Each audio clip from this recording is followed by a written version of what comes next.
In this video, I'm going to walk you through 12 different checkmate situations, and this is intended for beginners who maybe are around 800 and who are just looking to develop and possibly get to about 1,000.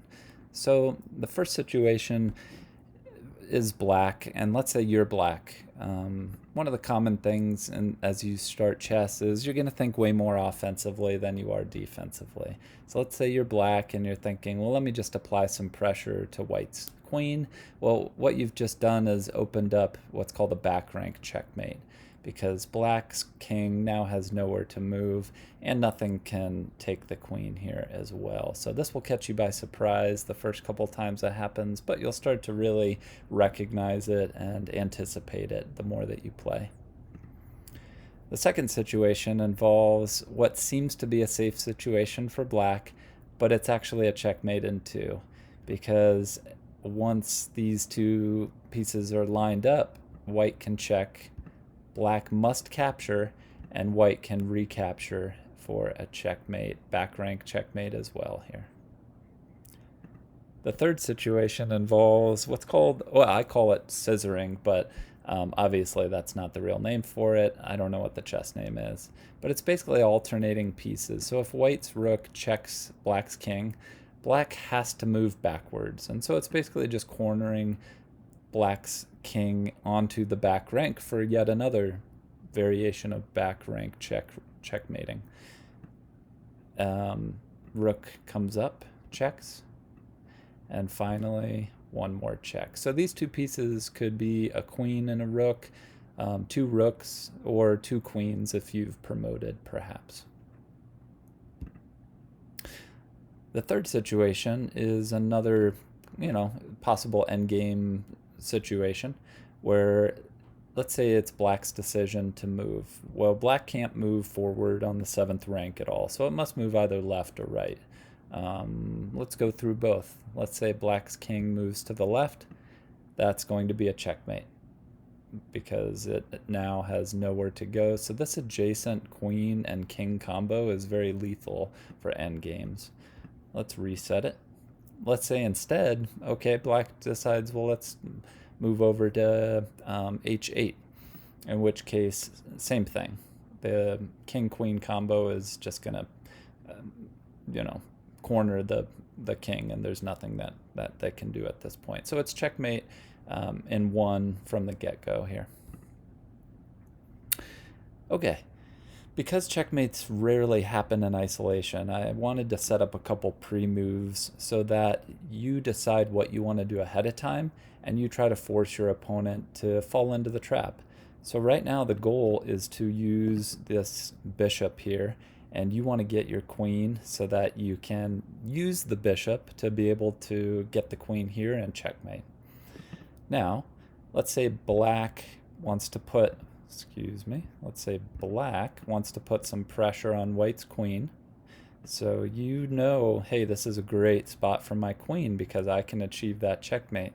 Now black is only thinking pressure, pressure, pressure, so let's go ahead and add another rook to the mix here. Well, it's exactly what we wanted. That's not what we wanted. There we go. This is exactly what we wanted. We've got I call it a booster myself, when you have another piece helping boost the queen into a checkmate position. The next situation, I find myself in a lot because I open with d4, and let's say black decides that they want to trade bishops. So as soon as these trades happen, I've already situated my queen here very intentionally, because often black's not really thinking about it and they just instinctively castle.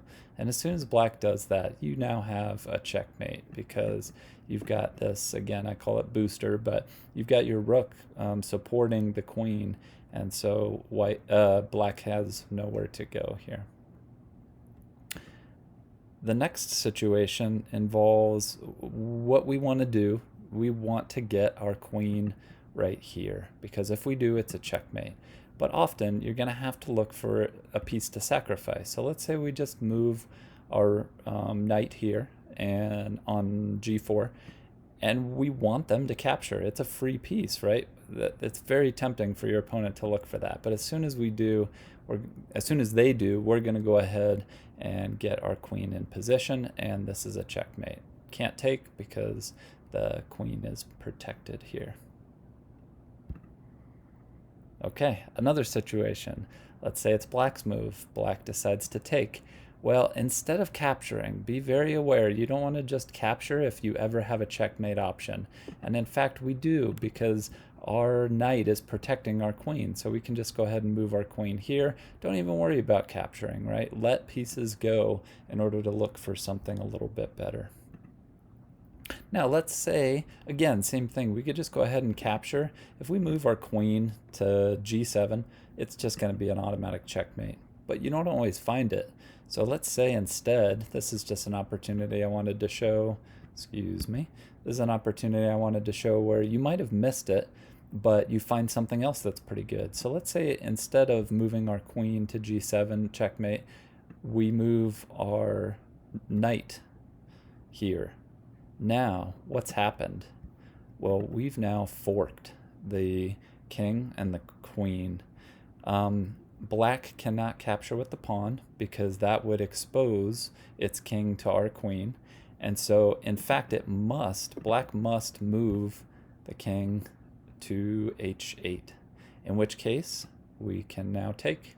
And then, of course, they'll recapture, but hey, we've at least gotten some sufficient material in that trade.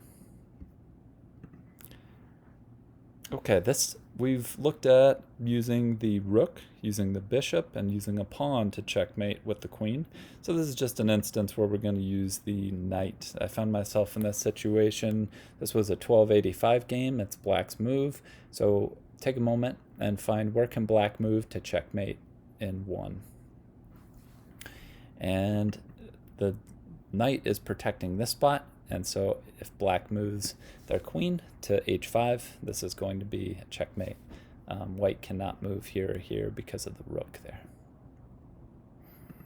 2 more. This one is just a reminder that even though we often use pieces to support the queen doesn't need any assistance. It's very capable of checkmating all by itself. Let's say white moves here and is going to potentially capture, or just maybe wants to add some support. Well, if black moves to a1, then this is just going to be automatic checkmate. The white queen has nowhere to go here. And lastly, this is one of my favorite recent moves here. Let me just back up a minute, because this was a game I played just about a week ago, and I was trying to get a setup for this spot here. And so I thought, well, let me go ahead and move my pawn up to protect and give my knight a little landing pad. And it was just too tempting for black to go ahead and capture my exposed bishop. But again, don't capture too quickly. Don't be too instinctual. Pause, see if there's anything better. And in this case, there was, because I was able to use my knight to support my queen and checkmate. The black king cannot move here or here, and nothing can take white's queen, as you'll notice. So I really hope you found this video helpful. If you would like me to make other videos similar to these, I am totally happy to do so. Just leave comments and let me know what you would like to see in the future. Thank you for watching.